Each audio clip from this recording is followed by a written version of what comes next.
धर्म प्रेमी बंधु, आज गुरु महिमा पर गल चल रही है।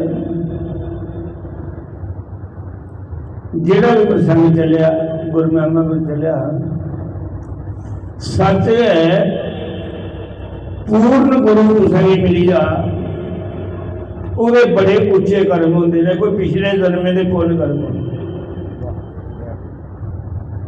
नहीं जी। अज शराबी भी गुरु बना करते हैं, वो भी दिखा करने बना करते हैं।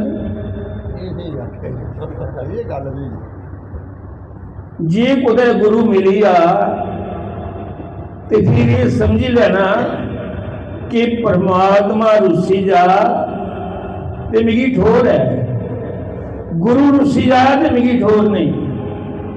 परमात्मा रुसी जा तो कोई गल नहीं, मिगी यकीन है कि मेरा गुरु न हो रुसदा, वो मिगी रस्ता दसी लैग तो परमात्मा की मी मनाई लै। तो जे रस्ता दसने वाला है रुसी आ तो परमात्मा ही होना। और धर्म प्रेमी बंधु, फिर ऐसे शिष्य बनना एक दृष्टांत के वाद्य में कहने हैं। गुरु के मने में इन्ना बसी जाना, इन्ना बसी जाना भाई गुरु के मने में ਉਹਦੇ ਲਈ प्रेम बनी जा, और जिहदे ਲਈ प्रेम बनी जा वो प्रेमी ਉਹਦਾ ध्यान करता है। शिष्य ने गुरु का करना, गुरु शिष्य का ध्यान करना, ਉਹਦਾ सिमरन करना। मेरे शिष्य की कोई तकलीफ नहीं। एक बारी पंजवीं पातशाही गुरु अर्जन देव जी बैठे थे, उत्थे काफी सिख बैठे थे। गुरु अर्जन देव जी का ध्यान अपने एक शिष्य वाल चलिया, अखे जा अंसू आए। वो सिख बोलिया, गुरु जी तुझसे भी के याद आया, तुमने अखे जथरू आए। गुरु बोलिया, मुझे अपना एक शिष्य याद आई है, मेरा ध्यान वही बखी चली है, वही भक्ति दिखी है, मेरी अखे आंसू आए। तो सिख बोलिया, गुरु जी शिष्य बड़े ध्यान करते गुरु का, अखी च रोते दिखे अंसू सुटते, गुरु नहीं कोई दिखिया। आखन लगा के कर, वो मेरा शिष्य गया है। आखन लगा मैं उस शिष्य के दर्शन करने, आखन लगा दर्शन करने ने तो क्या करिया, ये ला चिट्ठी, ये दिया उसी जाइए। चिट्ठी में लिखिया कि अगले संक्रांति अच्छे दिन है तो तू 500 रुपए का लंगर आनिया करना। कैसा दृष्टांत दिता, भगत किन्ना गरीब हा, उहदे कोल 10 रुपए थे, जिसी 500 की लंगर की सेवा दी। तो उसी सेखी आखिया, जा दिखिया मेरे शिष्य के डंग। वो गया सिख, पुछदा पुछदा घर पुछया, जिला जाइए देखिया फट्टे के तले बच्चे लगे थे, कच्चा जहा कोठा वो भी कट्ठा लगा। जाइए सिख बोलिया, क्योंकि गुरु ने याद किया है, ये तेरे नाम चिट्ठी दी कि नचन लई भी आना। घराली अंदर इन्नी खुश आई, और भी बड़ी खुश। बोलिया सिख आखा, नचा तो बड़ा ही, कुछ चिट्ठी तो बड़ी है, सुनी लै, तेरे को है कख नहीं।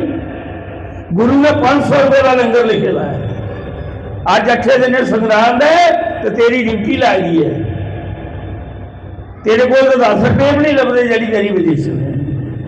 और नचन लगा, आखन लगा, मूर्खा तू भी इन्ना पता नहीं, मेरे गुरु जानी जान है, बादशाह ने जिन्हें चिट्ठी लिखी है, बंदोबस्त भी उनका करना, नहीं हो करना, मेरी कोई जिम्मेवारी नहीं।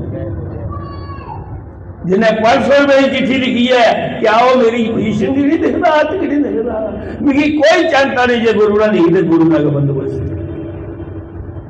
वो बोलिया था, मैं भी लंगर खान आना, कड़ा देखना, मैं तू 500 का लंगर करना है, उन्हें तेरे 500 रुपया बड़ा होता। चली जा, 4 दिन लंघी, घराली लगी आखिर पलिया लोका जे लंगर नहीं किया तो ये को मरी जाना चंगा। अस तो गुरु आज्ञा का लंगर करेंगे किया बंदोबस्त करना। उन्हें क्या पर ये लोग किस्मत बदल दे कोई मता टाइम नहीं लगता, एक सेकंड की किस्मत बदली है। गुरु ने तो बंदोबस्त करना मेरी विश्वास है। 2 दिन रही है, एक टंडोरा फेरने वाला आया टोल लिया। वो टंडोरा फेरवा कि बादशाह का पहलवान मस्कीनिया बाहरले देश का आया है, उन्हें कन्ने कोई भुला नहीं करता। कि बादशाह ने नाम रखे है जेड़ा वो पुल है, जे ढठी जा तो 500 रुपया देना, तो जे टाई लिया तो 1000 रुपया देना। उन्हें कन्ने कोई भुला नहीं है, वो टांदा नहीं है मस्कीनिया, वो मारी का उड़ता बंदे भलवाना ही मारी का उड़ता है। उन्हें बड़े भलवान मारी उड़े थे कन्ने ता ना कोई भुला नहीं तो कुड़ी के सारे बोलते पे चलो ढठी जाके 500 दो 1000, लेकिन भुलता कोई की नहीं, वो पहलवान मारी उड़ता। जरा उन्हें टंडोरा सुनिया ये अंदर गया, आखन लगा पर ये लोग बनी ही काम। उन्हें क्या टंडोरे वाला आया है बादशाह के दरबार में, कोई पहलवान मस्कीन नहीं आया है, उन्हें कहने कोई कोड़ा नहीं है। बादशाह ने नाम रखे था जरा ढठी जा 500 रुपया, जे टाई लेंदे 1000 रुपया। तो आखन लगी उन्हें मारी का और ना तार ही कोई किला क्या आखन लगा फिर क्यों होया, ये तन विष की वेलरी गुरु अमृत की खान। पर ये लोग शीश देते भी गुरु मिले ता भी सस्ता जा नहीं जाना है। मुझे पता उन्हें मेरी मारी उड़ना है, नहीं तुझे सुना रहा है कि नहीं मरी भी गया ता भी 500 दो जा। वो सब 500 का लंगर करी उड़िया ते रोया नहीं है। गुरु के वाक्या पूरे हो आपको कम बजाई दिया कि आस मरे नहीं आस अमर हो। तो आख नहीं गया बादशाह का पेश हो गया, मेरे को ना पहलवान मस्कीनी ने जिला मैदान च आया, पहलवान मस्कीनी ने देखा, आख लगा करा दुखी है मरने ਲਈ की सोचना तेरे च है ताकत मेरे कने खुलने ली। आख लगा नहीं फिर की मरने ਲਈ आई है तू मैदान से। आख लगा जिसने नहीं आया मिगी मौत में भी खुशी है, मरने च भी नहीं खुश हाँ की। उन्हें कहा मेरे गुरु ने हुक्म लाया 500 का लंगर कर देना, मेरे को पैसे मी घराली कन्ने सलाह करी आया ना, घराली ने भी मी खुशी कन्ने भेजे है। मुझे पता तो मी मारी उड़ना है 500 रुपया तो ही जाना है, मेरे घराली ने लंगर करी उड़ना है।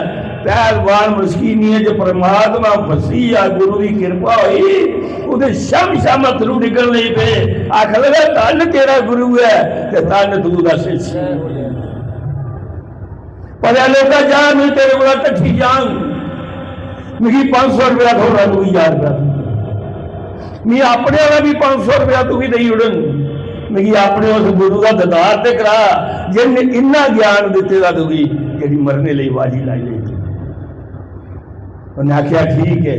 पहलवान मस्कीनियां ढठिया 500 रुपया मस्कीनी ने भी उसी दे उड़िया, 1000 रुपया उसी धोया, 1500 रुपया लिया गया जाइया लंगर किया। और सिख भी आया था कि पहलवान मस्कीनी ने कोल ले गया। आखदे ये कोई कथा कथनी नहीं, ग्रंथ साहब जिसका जिक्र है गुरु अर्जन देव पहलवान मस्कीनियां ऐसा गुरु है कि ऐसा शिष्य है कि परमात्मा रुस्से का भी नहीं हुआ गुरु बनाई लेता है। लेकिन शिष्य ने चाहिए गुरु के मन से नाम दे जिहड़ा गुरु शिष्य का सिमरन करिए रुआ करता है। कैसा मेरा शिष्य, वो कदे भी नरक नहीं जा सकता, स्वर्ग ही जा। बोलो श्री राम जय जय राम।